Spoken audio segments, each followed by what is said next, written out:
চুঁচুড়ায় Netaji sports এরিনায় জাতীয় handball championship প্রতিযোগিতা দেখতে উপস্থিত হয়েছিলেন হুগলির সাংসদ রচনা বন্দ্যোপাধ্যায়। এই প্রতিযোগিতায় বাংলা দল কোয়ার্টার ফাইনালে পৌঁছে গেছে। বাংলা জয়ের ব্যাপারে আশাবাদী সাংসদ। এদিন হুগলিতে এসে রচনা বন্দ্যোপাধ্যায় ঠিক কি বলেছেন আপনাদের সামনে তুলে ধরছি।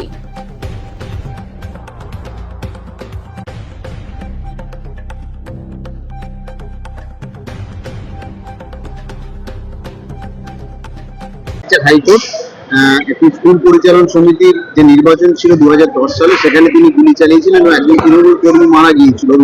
কি বলবেন? নিশ্চয়ই বিচার হবে, সুবিচার হোক, এটাই আমরা চাইব। যখন সুবিচার হবে তখন বলি শাস্তি পাবে, যে ক্রাইম করবে সে শাস্তি পাবে। চলো, আমার লাইভ আছে। ওইটা দিদি দিল্লিতে যে দেখা হলো কয়েকজন সাংসদ দিয়ে যেটা বলেছেন বেশ ক্ষুব্ধ হয়েছেন, দেখা করছেন তারপরে পিপি আজাদের যে ঘটনা, আরো কয়েকটা বিষয় নিয়ে কথা হচ্ছে, কি বলবেন?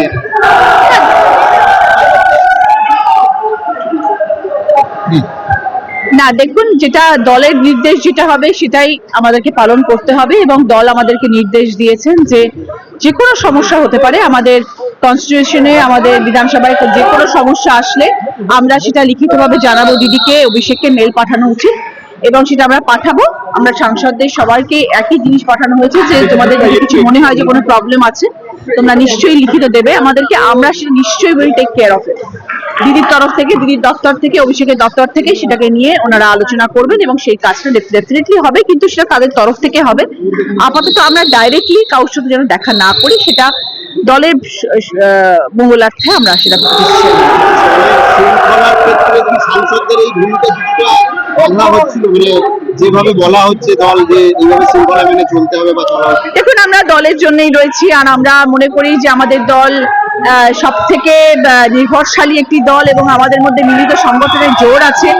আমরা সাংসদরা সবসময় একসাথে কাজ করতে পছন্দ করি। আমরা সবাইকে ডিউ রেসপেক্ট দিই। ভুল ভ্রান্তি সবার মধ্যে হয়। কীর্তিদাও কিছু একটা ভুল করে ফেলেছেন, সেটা নিয়ে একটু সজাগ হয়ে গেছেন সবাই। কীর্তিদা আশা করি এরপরে আর কোনোদিনও ভুল করবেন না, বা আমরা যারাই যে কোনো কারণেই আমরা ভুল করে থাকি না কেন, কিন্তু আমরা যেটাই করি আমরা কখনো কেউ জেনে শুনে কেউ কখনো ভুল করে না। আর আমি যেটা রেল মন্ত্রককে চিঠি লেখার জন্য বলেছিলাম সেটা ছিল আমার 2, 3, 4, 5 আপনারা সবাই জানেন ধনিয়াখালীতে ইস্তেমা হচ্ছে, সেখানে প্রায় 6 লাখের ওপরে মুসলিম কমিউনিটি ওখানে যাতায়াত করবেন, ওখানে আসবেন। সেই জন্য আমার একটু অনুরোধ ছিল যাতে যারা আসেন তারা যাতে সুবিধা পান এবং যদি একটু ট্রেনের সংখ্যা বাড়ানো যায় তাহলে মানুষের সুবিধা হবে। কারণ সেরকম ভাবে আমার কাছে প্রচুর মানুষ এসে দেখা করেছিলেন দিল্লিতে এবং আমাকে অনুরোধ করেছিলেন যেন এটা করা হয়, সেই সূত্রে আমি গিয়েছিলাম। তো সেটা নিশ্চয়ই করা হবে, কারণ দিদির সাথে আমার নিজের পার্সোনালি কথা হয়েছে, অভিষেকের সাথেও কথা হয়েছে যে আগামী দিনে সেটা নিয়ে নিশ্চয়ই ওনারা আলোচনা করবেন রেল মন্ত্রকের সাথে এবং সেই কাজটিও হবে। এসএসসির যে 10 নম্বর বেশি দেওয়ার কথা বলেছিল যারা যোগ্য চাকরিহারা প্রার্থী ছিলেন, সবসময় বলা হচ্ছে যে বাংলাদেশের মানুষ এখানে চলে এসছে, রোহিঙ্গাদের এখান থেকে বার করো, রোহিঙ্গাদের এখান থেকে বার করো। অথচ বাংলাদেশের চারপাশের বর্ডারে অনেক অন্যান্য রাজ্যও রয়েছে, সেগুলোকে কেন ধরা হচ্ছে না? শুধু পশ্চিমবাংলা বাংলাদেশের বর্ডারের রাজ্য নয়, সেখানে আসাম রয়েছে, সেখানে মণিপুর রয়েছে, সেখানে নাগাল্যান্ড রয়েছে, সেখানে সর্ব জায়গা রয়েছে। সেগুলো সেই সব মানুষদেরকে কাছে গিয়ে একটুখানি দেখা উচিত, সেখানে কজন রোহিঙ্গা গিয়ে ঢুকে পড়লো, সেখানে কজন সেটাও একটু স্ক্রুটিনি হওয়া দরকার। শুধু পশ্চিমবাংলার দিকে আঙুল তুলতে হবে না, তো সব জায়গায় যদি পশ্চিমবাংলার দিকে আঙুল তোলা হয় তাহলে কী করে হবে? আজকে হাতরাস হয়েছে, সেখানে কজন বিজেপি মন্ত্রী এসে ক্ষমা চেয়েছে। আজকে দিল্লিতে স্টেশনে স্ট্যাম্পেড হচ্ছে, কজন বিজেপির নেতা নেত্রী মিনিস্টার এসে ক্ষমা চেয়েছেন। কুম্ভমেলাতে আজকে এত কিছু হয়েছে, কজন নেতা মন্ত্রী এসে ক্ষমা চেয়েছে। কিন্তু আমাদের পশ্চিমবাংলার মন্ত্রী আজকে এরকম একটা ঘটনা ঘটার পরেও সেই আজকে সর্বসমক্ষে এসে সবার সামনে এসে ক্ষমা চাইছেন যে আমাদের ভুল হয়ে গেছে। এটা গভর্নমেন্ট প্রোগ্রাম নয়, এটা প্রাইভেট প্রোগ্রাম ছিল, তারপরেও বাট ঠিক আছে, আমাদের দিদি আছেন, তিনিই আমাদের ভরসা, তিনিই আমাদের আশা, তিনিই আমাদের আগামী দিনের ভবিষ্যৎ। আমি বলে রাখলাম পশ্চিমবাংলা ক্রীড়া দপ্তরের গাফিলতি ছিল, আমি ওইটাই বললাম, ক্রীড়া দপ্তরের গাফিলতি ছিল, পুরো ম্যানেজমেন্টের গাফিলতি ছিল। এটা অনেক ভালোভাবে করা যেতে পারতো। মাঠে লোক সংখ্যা কমিয়ে শুধু মেসি থাকতো, পাশে মুখ্যমন্ত্রী থাকতেন, আমাদের ইন্ডাস্ট্রি যারা অ্যাকচুয়াল ফেস প্রসেনজিৎ চট্টোপাধ্যায় সেখানে থাকতেন, দেব সেখানে থাকতেন, মেসির সিকিউরিটিরা সেখানে থাকতেন, দূরে সবাই থাকতেন, মেসি হেঁটে যেত, এটাই হওয়া উচিত ছিল। উত্তেজিত জনতার হাতে শুভশ্রীকে দেখা গেছে, শুভশ্রীটা নিজে থেকে লাফিয়ে লাফিয়ে চলে যায়, তাকে ইনভাইট করা হয়েছে বলে সে গেছে, আজ তাকে স্কেপবোর্ড করা হচ্ছে, আজ তাকে সবাই নিন্দা করছেন। কিন্তু শুভশ্রী কী করবে বলুন, শুভশ্রীকে ডাকা হয়েছে সেখানে, সে একজন শিল্পী, সে শিল্পী মানুষ, একজন আর্টিস্ট, তাকে ডাকা হলে সে সেখানে যেতেন। কিন্তু জিনিসটা অর্গানাইজ করে কি হলো না? আর যদি জিনিসটা অর্গানাইজ করা হতো, আর যদি মাঠটা পরিষ্কার থাকতো, আর শুভশ্রী যদি দূরে একটা জায়গায় বসে থাকতো, তাহলে কি কেউ শুভশ্রীর দিকে আঙুল তুলে বলতো? কখনো কেউ বলতো না। আজকে যেহেতু একটা মিসহ্যাপ হয়েছে, একটা এরকম ক্যাওস হয়ে গেছে মাঠে, আজ শুভশ্রীকে ধরা হলো। দিদি আপনার কি ইচ্ছা ছিল ছবি তোলার মেসির সাথে? না, আমি আসলে ওয়ার্ল্ড কাপ দেখে এসেছি মেসির, কাতারে, দোহাতে, ওই জন্য আমি ওনাকে দেখে নিয়েছি সামনে থেকে, এবং আমি ওনাকে খেলতে দেখে নিয়েছি, তাই জন্য সেই আশাটা আমার ছিল না। কিন্তু আমার বাকিদের আশাটা ভঙ্গ হলো বলে আমার খুব দুঃখ। দিদি উদ্যোক্তাদের দিকে আঙুল উঠছে, আপনি উদ্যোক্তাদের দিকে আঙুল তুললেন, কিন্তু লিজেন্ড সুনীল গাভাস্কার বলছেন সেদিন মেসি যতক্ষণ সময়ের কথা ছিল ততক্ষণ থাকেননি। আমি উদ্যোক্তাদের দিকে আঙুল শুধু তুলছি না, আমি পুরো অর্গানাইজেশনের দিকে আঙুল তুলছি, যারা যারা ওখানে ইনভলভ ছিলেন এই মেসিকে আনার পিছনে এবং এই পুরো প্রোগ্রামটা অর্গানাইজ করার পিছনে। আমি শুধু উদ্যোক্তাদের। সুনীল গাভাস্কার বলছেন যে উনি যতক্ষণ থাকার কথা ছিল মেসিই থাকেননি। সেটা তো বলবে কি করে?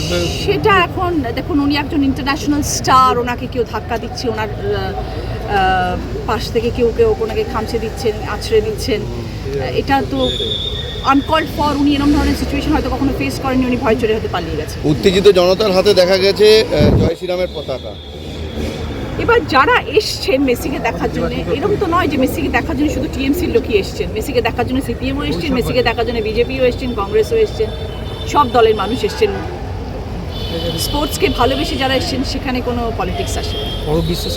ঠিক আছে দিদি, ক্রীড়ামন্ত্রী ইস্তফা। হ্যাঁ, খাইয়ে দেবো একদম নিশ্চিন্ত দেবো।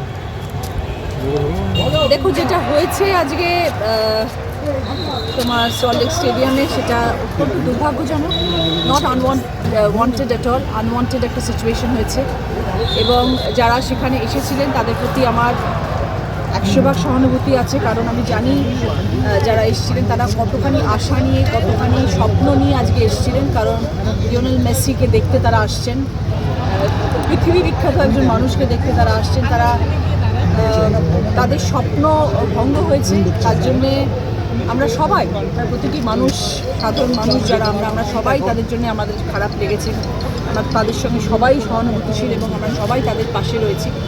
একজন মানুষ এরকম বলতে পারবেন না যারা দর্শকরা ওখানে ছিলেন তাদের পাশে কেউ নেই, আমরা সবাই তাদের পাশে রয়েছি। যার জন্য আজকে এত বড় একটা ঘটনা ঘটার পরে চিফ মিনিস্টার, আমাদের মাননীয় মুখ্যমন্ত্রী ক্ষমা চেয়েছেন, এবং তিনিও দুঃখ প্রকাশ করে বলেছেন যেটা হয়েছে সেটা ভীষণ দুর্ভাগ্যজনক একটা ঘটনা ঘটেছেন, মিসম্যানেজমেন্টের একটা নিদর্শন আমরা দেখতে পেয়েছি, যেটা আমরা আশা করিনি সেরকম ধরনের একটা ঘটনা ঘটেছে। It was not plan for, but হয়েছে এরকম ধরনের ঘটনা। আমরা অনেক সুন্দরভাবে আরও করতে পারতাম যদি ওয়েল প্ল্যান জিনিসটা হতো, কারণ সেটা আমাদের চোখের সামনে দেখিয়ে দিয়েছে হায়দ্রাবাদ, সেটা আমাদের চোখের সামনে দেখিয়ে দিয়েছে মুম্বাই, যে ওয়েল অর্গানাইজড হলে জিনিসটা কত সুস্থভাবে জিনিসটাকে করা যেতে পারতো। আর যেখানে আমাদের পশ্চিমবাংলার ফুটবল প্রেমী সংখ্যা এত, মানে মানুষ ফুটবল এত ভালোবাসেন, সেখানকার মানুষজনকে এভাবে ডিপ্রাইভ করা হয়েছে, তো ন্যাচুরালি তারা তো নিশ্চয় করতে হবেন, এবং ভীষণই দুঃখজনক একটি ঘটনা ঘটে গেছে। বাট আশা করি এখান থেকে আমরা শিক্ষা পেয়েছি এবং আগামী দিনে কখনো এরকম ধরনের ঘটনা আর পশ্চিমবাংলায় ঘটে থাকবে। বলেছেন যে সমস্ত জায়গার নাম আছে কিন্তু কলকাতার কোনো নাম তিনি উল্লেখ করেননি, এটা কি লজ্জার? নিশ্চয়ই না, ভুল কথা দিদি। মেসির সফরকে ঘিরে কলকাতার যা বদনাম হলো, তাতে মেসি বাড়িতে গিয়ে যে সমাজ মাধ্যমে যে পোস্ট করেছে, সেখানে সবার প্রথম যে ভিডিও ক্লিপটা ছেড়েছে, সবার প্রথমেই কলকাতার ছবি ভালোভাবে দেখিয়েছেন, এবং তিনি লিখেছেন মানে টোটাল ওই ইন্ডিয়া ট্যুরটার জন্য ইনিশিয়েটিভ বাই শতদ্রু দত্ত, তাকে রাজ্য পুলিশে অ্যারেস্ট করেছে।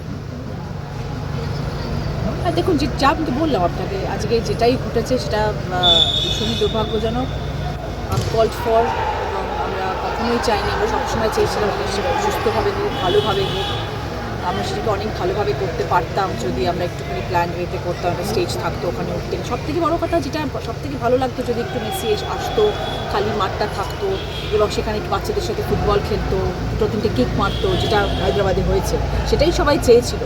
যে একটা স্টেজে দাঁড়াবে মেসি, এসে সবাই একটু হাত নাড়বে এবং একটুখানি খেলবে, তার বলের একটা শট আমরা দেখতে পাবো। সেটা দেখার জন্য কোটি কোটি মানুষ অপেক্ষা করে বসে থাকে সারা পৃথিবীতে। তো সেটা দেখার জন্যই আমরা সবাই চেয়েছিলাম এবং সেটা সেই ফিল গুড ফ্যাক্টরটা দেওয়ার জন্যই কিন্তু আজকে শতরূপ দত্ত আনতে চেয়েছিলেন মেসিকে এখানে, কিন্তু সেটা এরকম একটা ডিজাস্টার হয়ে গেছে। সেটা তো কেউ চায়নি, কেউ জেনে শুনে হয়তো এরকম ধরনের একটা ডিজাস্টার সিচুয়েশন ক্রিয়েট করতে চায় না, কেউ জেনে শুনে মানুষকে দুঃখ দিতে চায় না, মানুষকে এইভাবে একটা বিপর্যয়ের মধ্যে ফেলতে চায় না কখনো। বাট এটা হয়ে গেছে, it is a very bad thing এবং খারাপ সময়, সেই জন্য এরকম ধরনের একটা ঘটনা ঘটে গেছে এবং হলেও ভালো করতে চাইলে ভালো করে করা যেতে পারতো, বাট এটা হয়েছে, কিছু করার নেই। দিদি এসআইআরে যেখানে বিরোধীরা